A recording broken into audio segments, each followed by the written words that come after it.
Justice Tariq Mahmood Jahangiri साहब Islamabad high court के honourable जज हैं। उनके ऊपर आज से जो मुहिम चलाई गई थी उनके खिलाफ, क्योंकि उनके लिए भी कहा जाता है कि वो शायद आपसे थोड़ा, आपकी जमात से थोड़ा एक नरम गोशा रखते हैं, इसी वजह से शायद हालात ऐसे हो गए। बताया जा रहा है कि जो मुहिम उनके खिलाफ चलाई गई थी उसके ऊपर तौहीन अदालत की कार्रवाई शुरू हो गई है और 19 सितंबर को तारीख दी गई है समाअत की। फुल कोर्ट 7 रुकनी bench justice Amir Farooq chief justice की सरबराही में, जिसमें मोहसिन कियानी साहब, बाबर सत्तार साहब, सरदार एजाज खान, समन रफत साहिबा, अरबाब मोहम्मद ताहिर साहब, मियाँ गुल हसन औरंगजेब साहब, ये 7 रुकनी full court bench high court का बैठेगा इस्लामाबाद में और ये तौहीन अदालत की समाअत होगी जो कार्रवाई, जो मुहिम चलाई गई थी जस्टिस जहांगीरी के खिलाफ।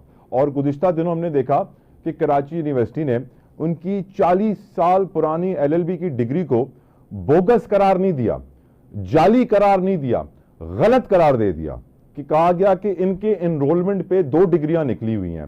तो मुझे तो इस बात का पूरा यकीन है कि ये कराची यूनिवर्सिटी की कार्रवाई भी इस तौहीन अदालत के केस में सुनी जाएगी और चेक की जाएगी कि इन बुनियादों पर की गई है। पर इस तरीके से जो जज हजरात के साथ किया जा रहा है, आप इसके ऊपर क्या कमेंट करेंगे सर? देखिए, ये कोई एक केस थोड़ी है।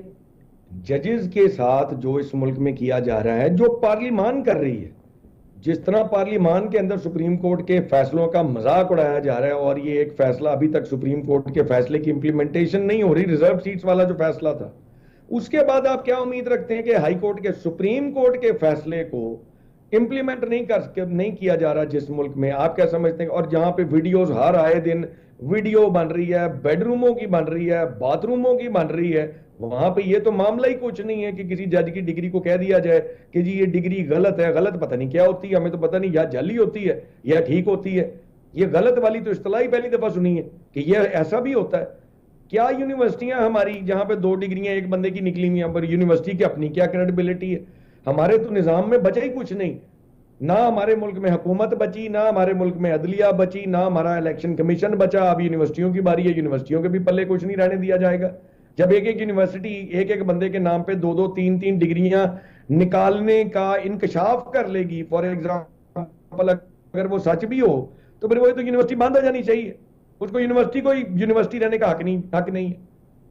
बिल्कुल सही कहा आपने, मैं एग्री करता हूं आपकी इस बात से। इनफैक्ट हमारे मुल्क में चाहे वो सेहत हो, लोग यही दुआ करते हैं ना सरफराज साहब कि अल्लाह ताला थाने से बचाए, अदालत से बचाए, अस्पताल से बचाए, यहाँ जाना पड़ गया। इनफैक्ट मुल्क में गुर्बत में इजाफे की सबसे बड़ी वजह सरफराज साहब इलाज मुआवजे के अखराजात हैं। सरफराज साहब अगला सवाल जो अब ये ना हो कि लोग कहें कि अल्लाह ताला यूनिवर्सिटी से भी बचाए। अल्लाह ताला, एग्जैक्टली एजुकेशनल एक्सपेंस भी वैसे सरफराज साहब इतना हो गया है कि गरीब आदमी के बस की बात नहीं है बच्चों को पढ़ाना।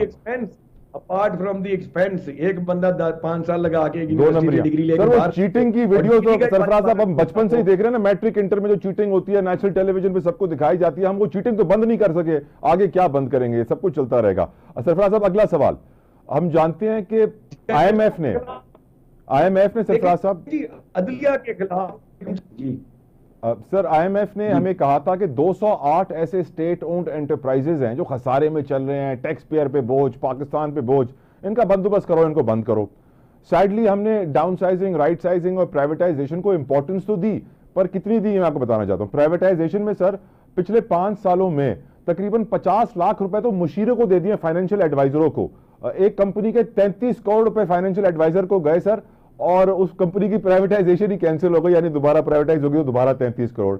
अगर हम बात करें राइट साइजिंग, डाउन साइजिंग की, तो सिर्फ यूटिलिटी स्टोर वाला पहला स्टेप जो है वो एक फियास्को बन के सामने आ गया है। वो लोग एहतजाज कर रहे हैं और कोई हुकूमत के पास ऑप्शन नजर नहीं आ रहा उनको रिटेन करने के अलावा। इस वक्त जो 37 इदारे बंद करने की बात हुई थी, हम जानते हैं कैसर बंगाली साहब ने 3 कमेटियों से इस्तीफा दे दिया। वजह यही थी कि सिर्फ 1 से 16 ग्रेड के अफसरान पे छांटी हो रही है, 16 से 22 के ऊपर हो नहीं रही है, उनकी डाउन साइजिंग नहीं हो रही है। और फिर जो बायसनेस, जानिबदारी, पर्ची, जो नाअहल लोग सोर्स लगा के भर्ती हुए हैं, जिन्हें हम बाबू कहते हैं, ब्यूरोक्रेट्स कहते हैं, ये इतने स्ट्रांग है सरफराज साहब, कहा जाता है कि downsizing, rightsizing possible ही नहीं होगी हुकूमत के लिए। आप क्या कहेंगे? अब बिल्कुल ठीक कह रहे जी। मैं देखें, निजाम है ही नहीं कोई भी। मैं खुद 3 स्टैंडिंग कमेटीज का मेंबर हूं, मेरे सामने भी discussion, Karachi steel mill came into discussion. अब कराची स्टील मिल का हमें बताया गया जी कि जैसा कि पिछली मीटिंग, पता नहीं कौन सी मीटिंग में फैसला हुआ था कि जैसा कि फैसला हुआ कि कराची स्टील मिल को बंद कर दिया जाए, उसको स्क्रैप कर दिया जाए। मैंने सवाल पूछा, भाई चले ठीक है, उस नतीजे तक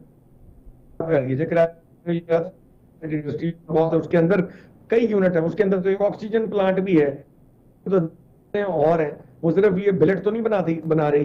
पहले तो उसकी कोई रिपोर्ट लाओ, कोई हमें पता तो लगे कि आप कमेटियों के अंदर भी जिस तरह का काम आप हमने थोड़ा सा खींचना शुरू किया है।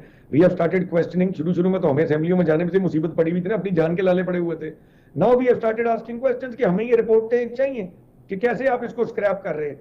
2-2 रुपए के आप कचरा कर करके नेशनल एसेट्स का बेड़ागर्क कर करके बेची जाए। जितने आपके सिक यूनिट्स हैं उनको तो लेता कोई नहीं। जो कमाऊ पुत्र हैं आपके, जो महकमे हैं जिनको आप कहते हैं कि जी उनकी डाउनसाइजिंग करें, आप हमेशा जो प्रॉफिटेबल होगी, लाइक आपके डिस्कोज ले लें, फेस्को कमाता है पैसे, नुकसान में नहीं है। सबसे पहले देख लीजिएगा, ये चोर जो है ये फेस्को बेचने की कोशिश कर रहे हैं, फैसलाबाद इलेक्ट्रिक सप्लाई कंपनी, बाकी लेता कोई नहीं, इसलिए इनसे बिकता कोई नहीं। अगर किसी जगह पे अब कराची स्टील में, अगर पाकिस्तान स्टील मिल, उसका सबसे पहले डिवीजन करनी चाहिए कि उसका कौन सा यूनिट है, कौन सा यूनिट चल सकता है, कहां पे। भाई रोजगार भी तो है लोगों का।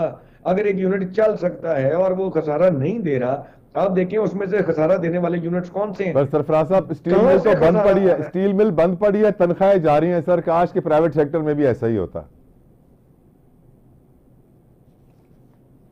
तो देखिए जी, इसके प्राइवेट सेक्टर में होता है ना ऐसा, आईपीपी बना लेना, एक आईपीपी बना के मशीन अंदर रखें, कमरे में ताला लगा दें, देखें कैसे तनख्वाहें, क्या आपको कैसे पैसे